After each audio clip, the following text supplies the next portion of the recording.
Oh boy, okay. We're not on Facebook?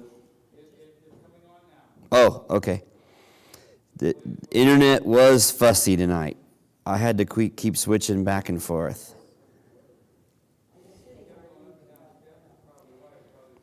I had to keep switching back and forth.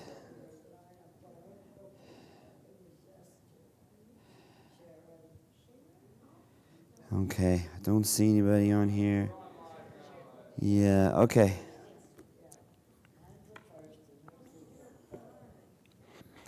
Okay, I think that we're mainly with our dinner prep and with the fog. How are you guys doing? Good crew here tonight. We got to pray for Sharon, who has her stress test tomorrow.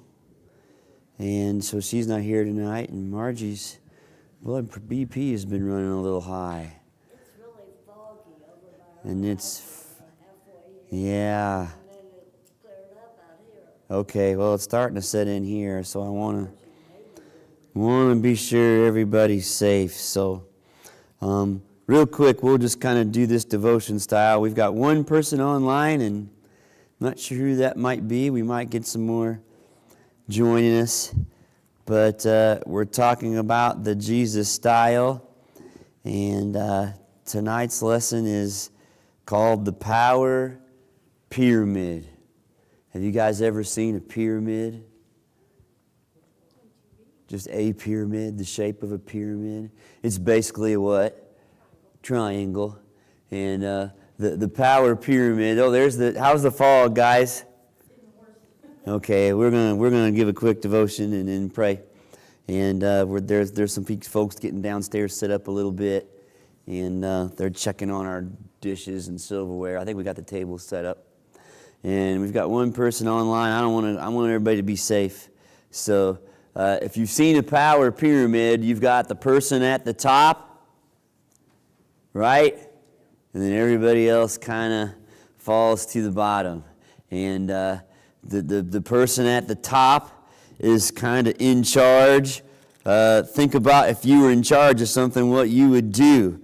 Everybody likes to be in charge because you can boss people around and tell them what to do, and just kind of saying, here goes that, here goes that. We did a little exercise today with the 6th graders, and it was interesting to observe them. And I told them, I said, a critique I often hear is you guys have adults that are doing everything for you. And I want you guys to kind of do something on your own. I'm just going to observe and see if you guys can do this. I want you to create a skit as a class that reviews the story we talked about yesterday. But you're going to have to work as a team to see who's going to be doing what part and how you're going to decide it. And as long as you guys are working together well, I'll just sit back and watch. If it's not going anywhere and everybody can't figure out what to do, and if it's going off the rails, then you're going to force me to kind of step in and we'll do something about it. 2 out of the 3 classes could do it. The one class that couldn't do it, they kept arguing the whole time over, guess what? Who was going to be in charge? No, I'm in charge. No, I've got this idea, and I got this idea. And the other groups, one group, actually it was both groups, somebody kind of stepped up and started taking the role, and hey, here's what we're going to do. And everybody just kind of stepped back and said, okay. So leadership at sometimes, even me as the pastor, you look to leaders for direction. If your leader says, I don't know what we're going to do, that you wouldn't have a lot of confidence in that. So everything I say tonight, we have to take that with a grain of salt. But I think for leadership to work, there has to be a humility on both sides. The one class couldn't do anything because everybody wanted to lead and nobody wanted to listen. And the other 2 classes were able to do it because someone, even though they weren't nominated, stepped up to lead, but people had the humility to say, okay, this person will work. And they listened and they kind of followed. And so really, for the skit to happen, both sides kind of have to serve one another. Someone had to kind of stand up and take charge and do that in a way that earned the respect of other people in the group. and other people in the group had to be willing to let somebody be in charge. But if you had to sum up in maybe one sentence or one phrase, how is leadership in the church different than leadership in the world? Because it's not just a pastor that's a leader. You have deacons, Sunday school teachers. How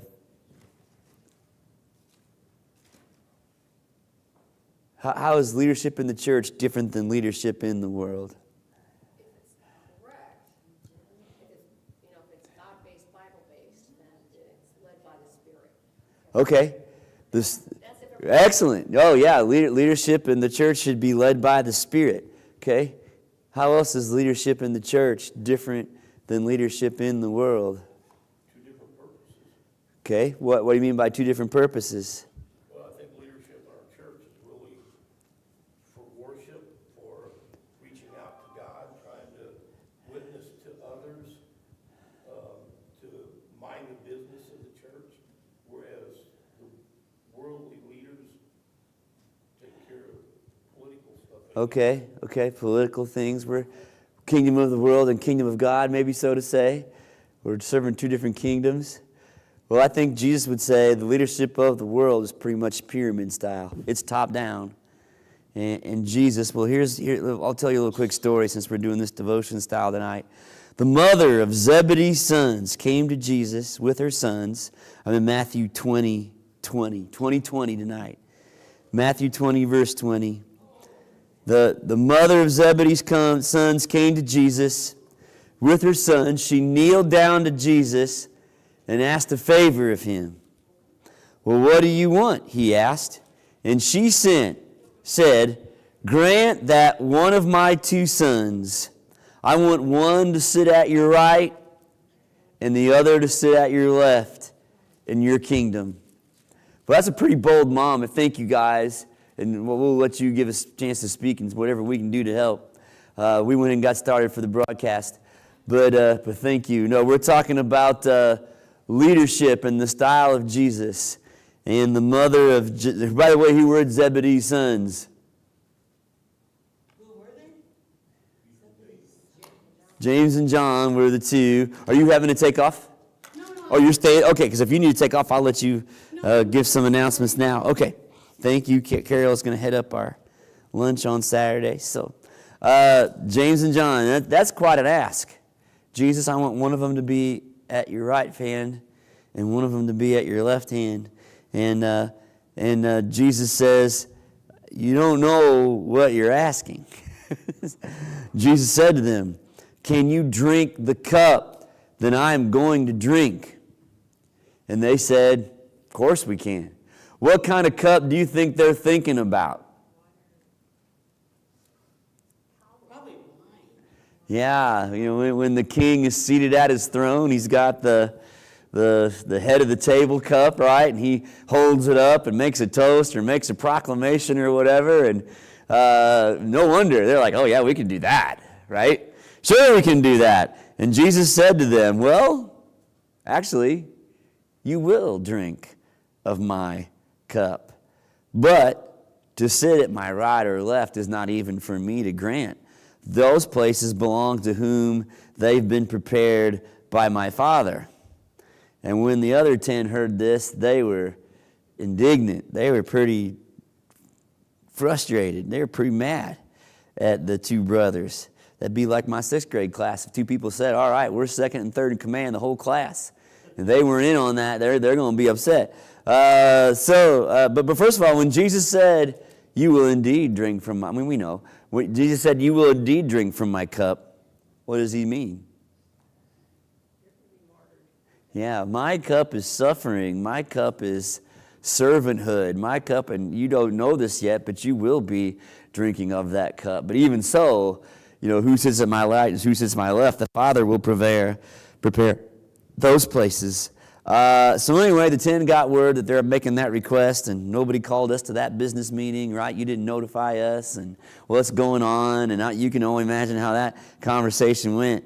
And Jesus called them together and said, you know that the rulers of the Gentiles lord it over them, and their high officials exercise authority over them. So how did the rulers of the Gentiles rule? If they're lording it over people.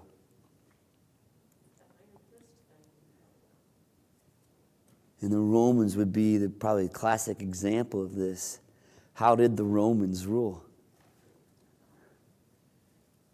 I can't think of the good word. Vicious is the only word. Vicious, okay. They were, yeah. What was since we're talking about the style of Jesus, what was the style of Roman leadership?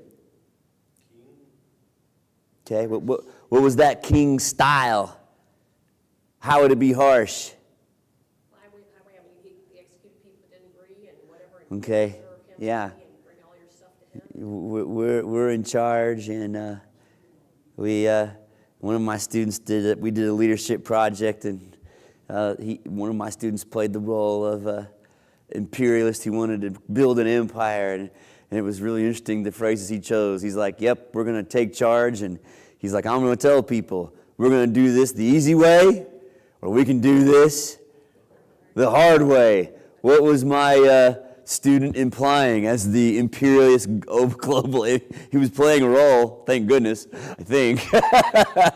What was he implying? Force. Well, how could the Roman Empire make such a threat? Yeah, we're bigger than you. We're stronger than you. We can beat you up. We can intimidate you. So do what we say, or you will suffer, lording it over people. So yeah, we can do this the easy way, or we can do this the hard way. I'm trying to think of what another student said. I don't remember. Yeah, I hope you don't have a death wish. That's what one student said. I'm like, oh no. so they were playing the bad guys, but it's pretty scary how these 8th graders could catch on to how the world works. You know, I hope you don't have a death wish. We can do this either way or the hard way. In other words, it's my way. It's not even the highway. It's my way, or you won't have a way. It's yeah. You'd be lucky if you get a highway. It's my way, or else. And Jesus, that's the way a lot of leadership works. People use their power. People use their authority to coerce, to threaten, to lord it over people by might, by strength, by ruling. And maybe that's what you think I'm here for.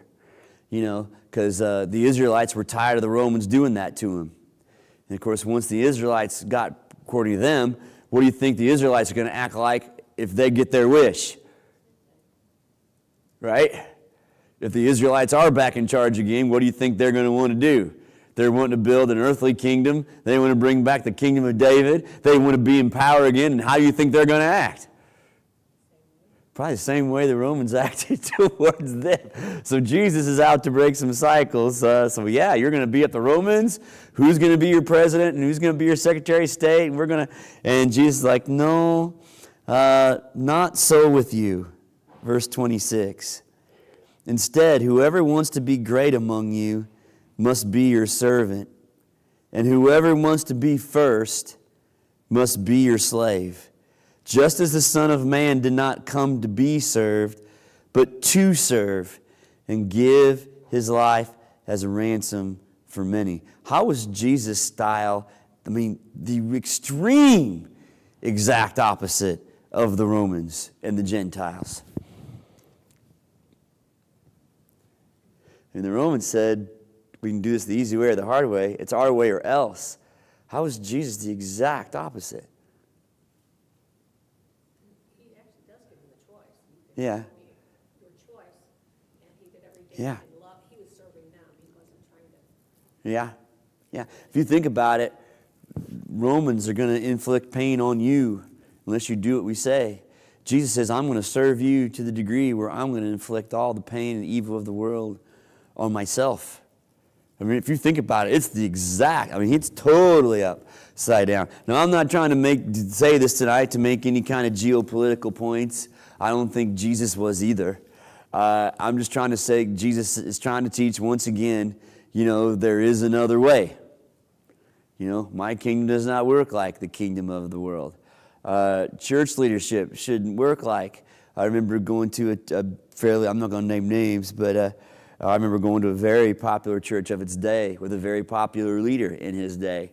And I was there at the church conference, and he just kind of casually talked about how, there are different gifts and different ministries in his church. And one person's ministry was to just kind of take his clothes and do his dry cleaning and do awesome errands, and saves me a lot of time to minister to the people for the week. And I'm just like, and that's just a real ministry for our, this pastor was acting like that was a real ministry to the church. This guy was doing all this dry cleaning and basically being an errand boy. And I'm like, I remember sitting there going, I don't know if that's quite what ministry means. I mean, I think leaders should equip people to minister to their community. I mean, a leader shouldn't be, all right, who wants to be my errand boy? Oh, great, you're a good servant leader. Now go iron my clothes or take my clothes. But that was just kind of how he was talking. And I remember, and sure enough, it was many years later, that leader did not last.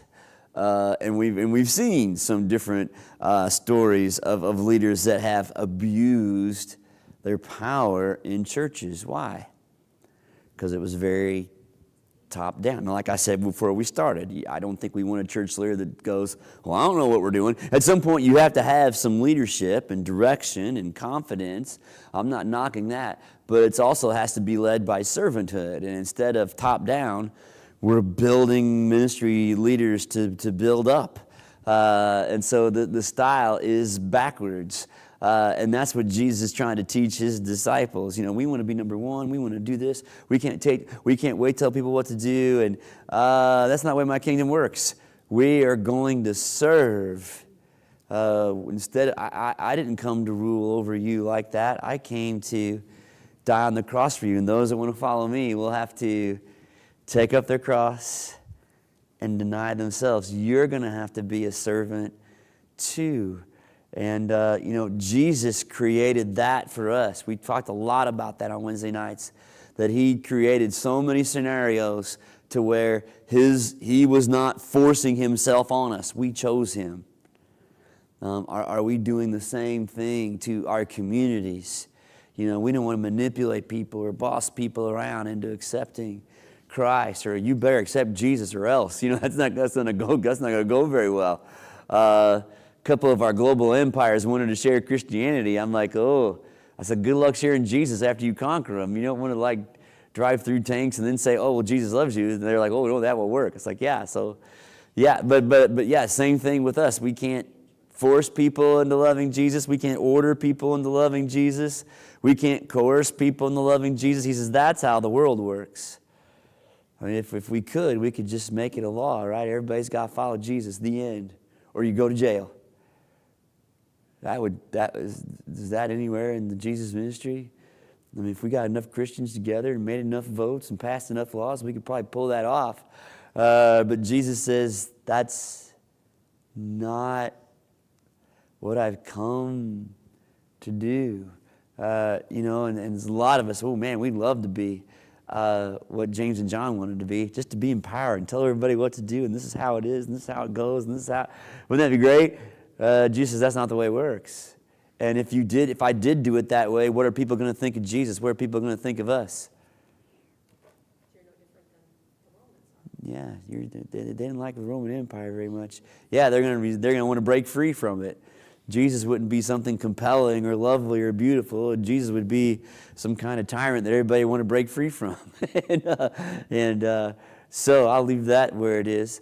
But so Jesus says, I come to serve.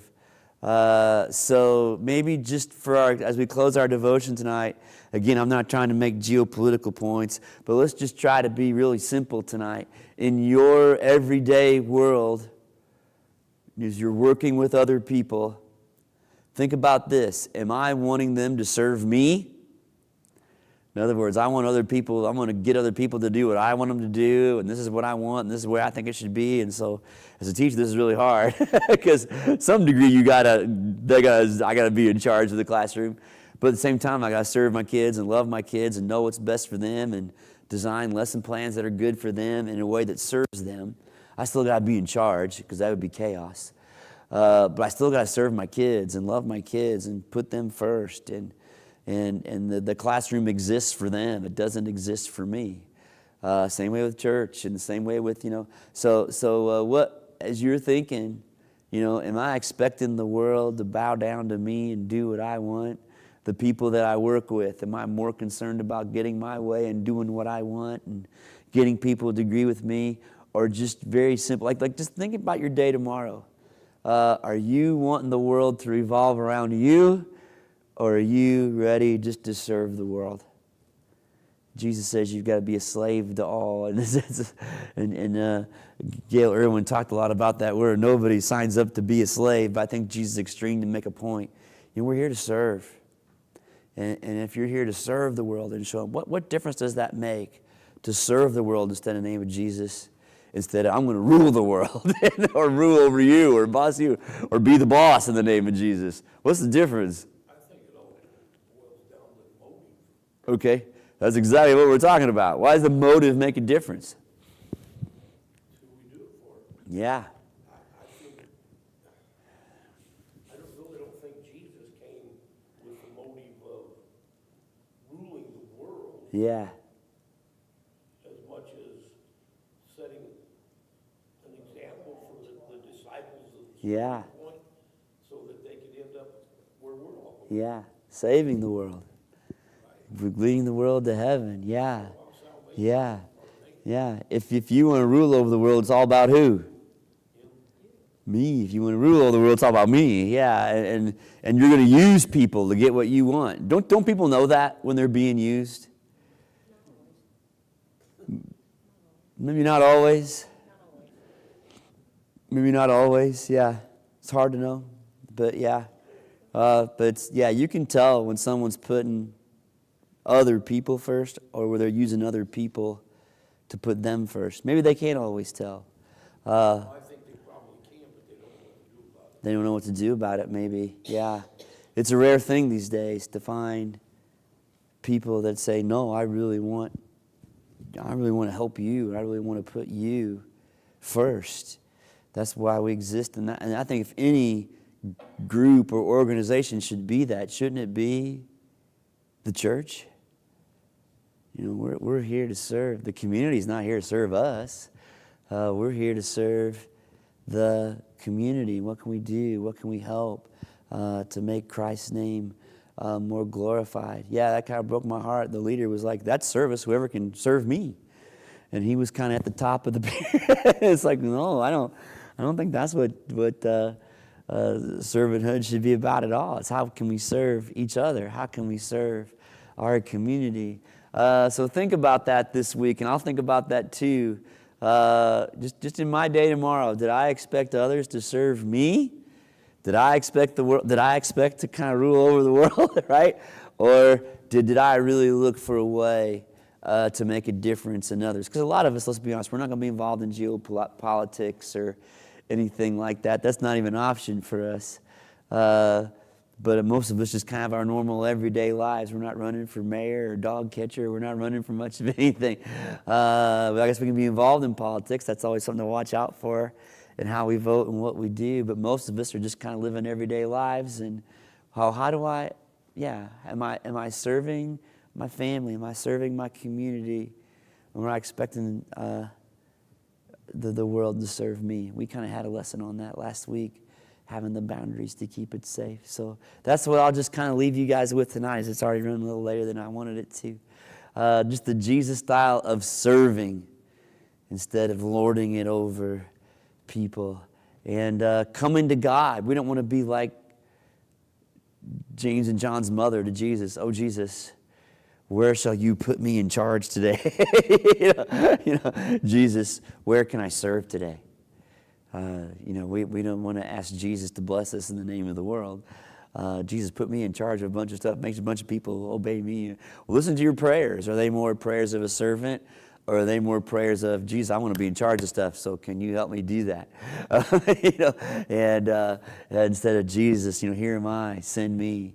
How can I help the world? So we'll just end there tonight. Please remember the Waller service. We're going to be talking a lot about that here in a minute. But for those of you online, it'll be Saturday. I mentioned Sunday that it would be here. And the reason why they moved it, I haven't been able to talk about it, is just to keep us less going back and forth and traveling on Debbie as possible. with her being there. And there's a chance, I haven't heard, there's a chance she may go home on Friday. We don't know yet. So we're just going to see how she progresses and what she's going to be ready for, and I'll find more about that tomorrow. But when I talked to her Monday, that was the plan, and they were like, whoa, we didn't think about it'd be that soon. So, but then again, having everything right there in Grant City, I don't know if she'll be out for the meal. She might be, she may not be. They're just going to leave that up to how she's feeling and what she feels like doing, because that's the thing. She's also coming off some very serious health issues too, so they're wanting to watch her, be careful for her. So that's why most of the services and everything are there in Granite City. And then the family, and if she feels up to it, she'll come too. They'll come out here at 1:30, and I'll let Carol kind of lead us through that. But if you guys online want to be here to help, I'm sure we could use some helpers. If you want to bring some food or something, contact me, contact Carol, and we can arrange that. Otherwise, be in prayer for the service. It's 8:30 to 10:30 is the visitation. It's early because we got to get to the graveyard by midday. They're only open half a day, I suppose. So the service will be here at the service will be at, the service and visitation will be at Irwin Chapel in Granite City. That's the name of a funeral home, which I've not heard of. I thought, is that a church? Where are we going? And it is a funeral home. It's an oddly named one in my opinion, but that's okay. They say it's been there forever. Irwin Chapel in Granite City. Visitation will be 8:30 to 10:30, and then the service will be there at 10:30, and Pastor Ron from Tower View and I are going to lead that. I think the burial is going to be in Edwardsville, I believe. Glen Carbon. Okay. And then we'll be back here by 1:30. Okay, and I'll pray, and why don't we just sign off and say goodbye to everybody online, and Carol and Ray, I'll let you guys share.